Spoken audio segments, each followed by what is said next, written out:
নমস্কাৰ বন্ধু বান্ধৱীসকল, কি খবৰ? ভালনে? এয়া গোগামুখ আহিছো, যিহেতু কৃপালৰ গাটো ভাল নাই, তাকে হোমিঅ ডক্টৰৰ ওচৰত অলপ দেখাওঁ বুলি।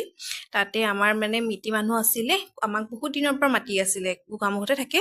তাকে আজি যাওঁ বুলি ওলাই আহিলো। এয়া দেখিছেনে বাৰীখন ইমানে পাচলি, ককাই নিজে খেতি কৰে, ঘৰুৱা একদম অৰ্গেনিক টি।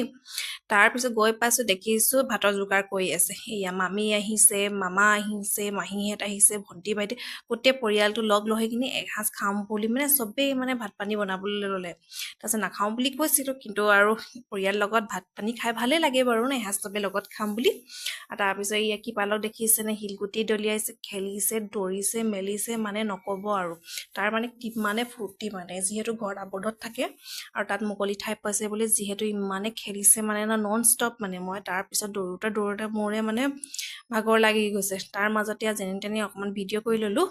এয়া চবে আমি ভাত পানী খাই মেলি ওলাই আহিছো। তাৰপিছত ঠিকছে পাচলি বুটলিলো দেই। বুটলি একদম এসপ্তাহ কাৰণে পাচলি কিনিব নালাগে, ইমান টোপোলা বান্ধিলো। তাৰপিছত আহি থাকোঁতে আমি বৰদলনি হৈ আহি আছো। এয়া বৰদলনিত কাষে কাষে এয়া চুগাৰ কেন ভেণ্ডাৰ আছিলে, জুচ বনোৱা। ইমানে গৰম অলপ পৰিছে, সেইকাৰণে খাই দিলো।